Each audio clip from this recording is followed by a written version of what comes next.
మిత్రులు నమస్కారం. రేడియో రాంబాబు ఛానల్కి స్వాగతం. మా జనరేషన్ వాళ్ళకి రాజేంద్ర ప్రసాద్ కామెడీ అంటే చాలా ఇష్టం. బహుశా ఆయన టైమింగ్ వల్ల అయ్యుండొచ్చు.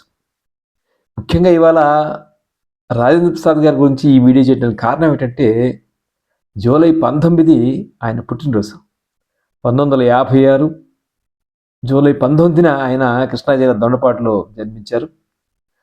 చిన్నతనంలో దగ్గరే అనుకుంటా, బహుశా అన్న ఎన్టీఆర్ గారు దూరపు చుట్టం అనుకుంటా, నిమ్మకొరకు రెగ్యులర్గా వెళ్తూ ఉండేవారట.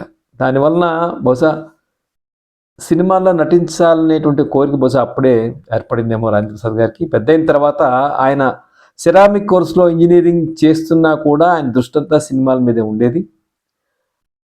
మెడ్రాస్ ఫిల్మ్ ఇన్స్టిట్యూట్లో ఆయన అదే ఇన్స్టిట్యూట్లో సూపర్ స్టార్ రజనీకాంత్, చిరంజీవి గారు అక్కడే చదివారు. అదే ఇన్స్టిట్యూట్లో రాజేంద్ర ప్రసాద్ గారు కూడా జాయిన్ అయ్యారు, చదివారు. అయితే మరి ఆయనకి ఇన్స్టిట్యూట్ చదవంగానే ఎందుకు అవకాశాలు వచ్చినట్లు లేవు. ఆయనకి అవకాశాలు రావడానికి ఆయనట డబ్బింగ్ చెప్పేవాళ్ళు.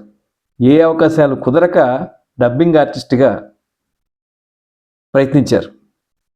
అలా డబ్బింగ్ ఆర్టిస్ట్గా ప్రయత్నించినప్పుడు ఆయనకి వంశీ పరిచయం అయ్యారు. వంశీ పరిచయం అయిన తర్వాత ఆయన వంశీతో మొదటి ఆయన సోలో హీరో చిత్రం, అప్పటికి ఆయన 77లో బాపు గారి దర్శకత్వంలో స్నేహం సినిమా చేశారు. కానీ అది ఆయనకి కెరీర్కి అంతగా ఉపయోగపడినట్టుగా లేదు. అంటే ఈ 77 నుంచి 85 మధ్య ఒక 8 ఏళ్ల పాటు ఆయన చాలా స్ట్రగుల్ అయినట్టున్నారు. విచిత్రం ఏంటంటే, యాక్టర్లు ప్రధానంగా నటులు కానీ నటీమణులు కానీ తొలి రోజుల్లో అంటే ఎలాంటి బ్యాక్గ్రౌండ్ లేకుండా వచ్చినప్పుడు తొలి రోజుల్లో చాలా కష్టపడాల్సి ఉంటుంది. రాజేంద్ర ప్రసాద్ గారి జీవితంలో ఆయన ఒక ఇంటర్వ్యూలో చెప్పారు, ఒక స్టేజ్లో ఆత్మహత్య చేసుకుందాం అనిపించింది నాకు అని చెప్పారు ఆయన. సరే, తర్వాత ఆయన అప్పుడు ఒక డబ్బింగ్ అవకాశం వస్తే ఆ డబ్బింగ్ అవకాశం మరొక డబ్బింగ్ అవకాశానికి దారితీస్తే అలా అలా అలా అంచెలంచెలుగా కాస్త డబ్బింగ్ చేసుకుంటూ ఉన్నప్పుడు వంశీ గారితో పరిచయం ఏర్పడి, వంశీ గారి బహుశా ఈయనలోని స్పార్క్ని గమనించినట్టున్నారు. ఆయన 85లో అనుకుంటా ప్రేమించు పెళ్ళాడు చిత్రంలో సోలో హీరోగా ఆయనకు అవకాశం ఇచ్చారు. తర్వాత ఆయనే మళ్ళీ లేడీస్ టైలర్ 86లో వచ్చినట్టుంది. లేడీస్ టైలర్ చిత్రంలో కూడా ఆయనకు మంచి గుర్తింపు వచ్చింది. జంజాల ఆయనతో తీసినటువంటి అహనా పెళ్ళంట చిత్రం రాజేంద్ర ప్రసాద్ గారికి కొంచెం ఎక్కువగా కోట శ్రీనివాసరావు గారికి బాగా గుర్తింపు తెచ్చింది. అంటే రాజేంద్ర ప్రసాద్ గారిలో ఎందుకు ఆయన నచ్చుతాడంటే, ఆయనలో గొప్ప టైమింగ్ ఉంటుంది. గమనిస్తే మనం ఈవెన్ ఈ మధ్య చేసినటువంటి సినిమాల్లో కూడా మనం చూస్తే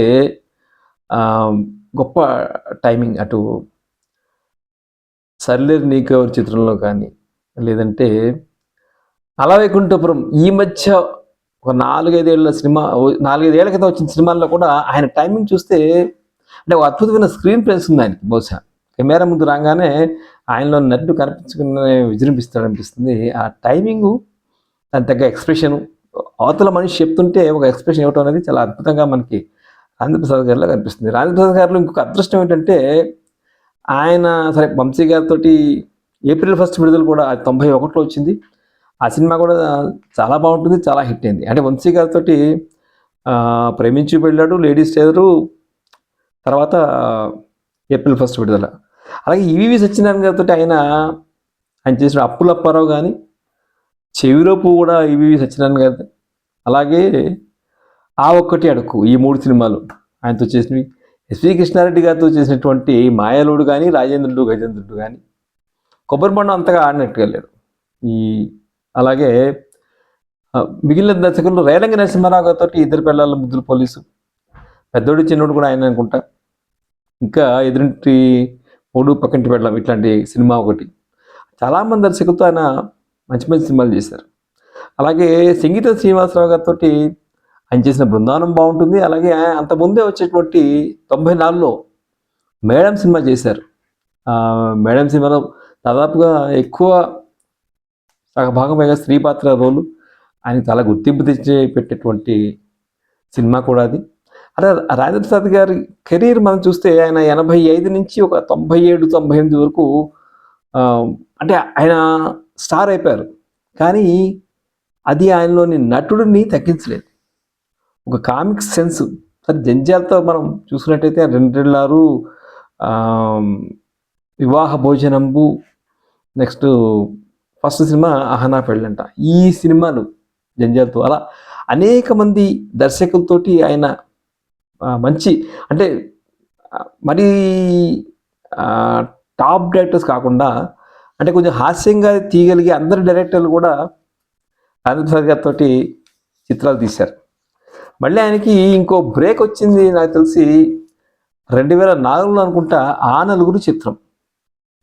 ఆ నలుగురు చంద్ర సిద్ధార్థ దర్శకత్వం వచ్చినటువంటి ఆ నలుగురు చాలా సంచలనం సృష్టించింది, మనకు తెలుసుది. అంటే అది దర్శకుడు ప్రతిభ ఆ సినిమా అంతా అనుకోండి. అయినా రాజేంద్ర ప్రసాద్ గారు ఆయన్ని అడాప్ట్ చేసుకున్న తీరు కూడా మనకి ఆశ్చర్యం కలిగిస్తుంది.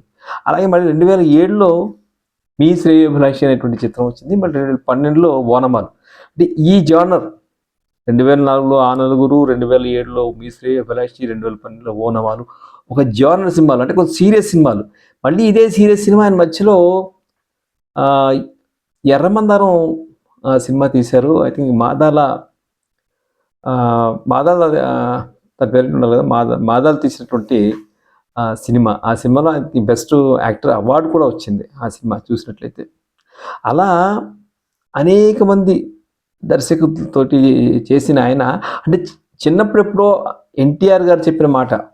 ఎందుకంటే పౌరాణిక సినిమాలు, ఫ్యామిలీ చిత్రాలకి సరిపడా నటులున్నారు, నీకంటూ ఒక జానర్ క్రియేట్ చేసుకోవాలి నువ్వు అని ఎన్టీఆర్ గారు ఏదైతే చెప్పారో దాన్ని ఆయన శిరోధార్యంగా భావించి రాజేంద్ర ప్రసాద్ గారు అమలు చేశారు. మధ్యలో ఆయన క్విక్ గన్ మురుగన్ అనే ఒక ఇంగ్లీష్ సినిమా కూడా చేశారు. అది బహుశా అది విడుదలైందో లేదో తెలియదు, కానీ ఆ సినిమా కూడా చేశారు. ఇకపోతే ఆయన పెర్ఫార్మెన్స్ ఇంతగా బాగుంటుంది, మరి కారణం ఏమిటో మరి ఎక్కడ ఆయన ఇంటర్వ్యూస్లో ఆయన ఇన్ఫ్లుయెన్స్ చేసినటువంటి వారి గురించి మనం చెప్పలేదు. బహుశా ఆయన ఎవరు ఆయన్ని ఇన్ఫ్లుయెన్స్ చేశారు, ఆయనకి ఇష్టమైన నటులు బహుశా ఎన్టీఆర్ అయి ఉండొచ్చు. ఇప్పుడు కామెడీకి సంబంధించి ఆయన ఎవరిని ఒక చార్లీ చాప్ ఒకసారి ఎక్కడో అన్నారు ఇంటర్వ్యూలో, చార్లీ చాప్లిన్ సినిమాలు చాలా చూశాను నేను, అంటే ఈ కామెడీ ఎలా ఉంటుంది, కామెడీ చేయటం కోసం అన్నట్టుగా అన్నారు. కానీ చార్లీ చాప్లిన్ నాకు ఇన్స్పిరేషన్ చెప్పలేదు. కామెడీ సినిమాలు ఎలా చేయాలన్నప్పుడు నేను చార్లీ చాప్లిన్ సినిమాలు చూశానని మాత్రం ఆయన మెన్షన్ చేశారు.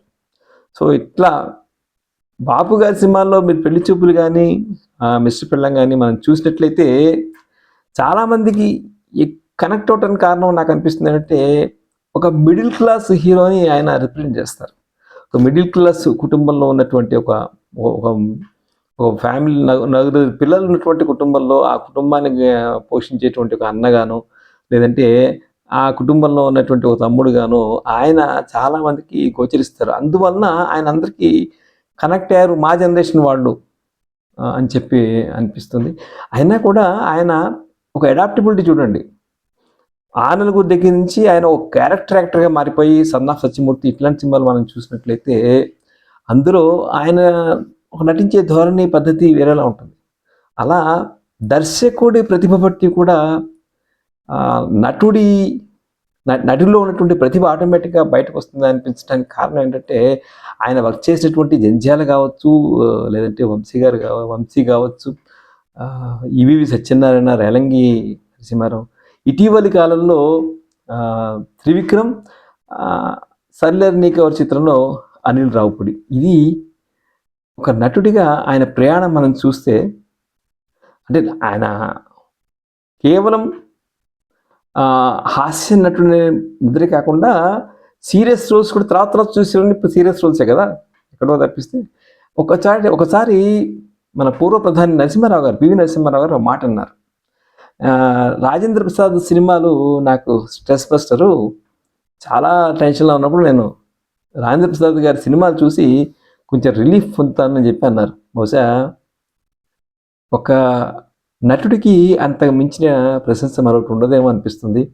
మరొకసారి వారికి జన్మదిన శుభాకాంక్షలు తెలియజేస్తూ, ఈ వీడియో మీకు నచ్చినట్లయితే లైక్ చేయండి, షేర్ చేయండి, రేడియో రాంబాబు ఛానల్కి సబ్స్క్రైబ్ చేయండి. నమస్కారం.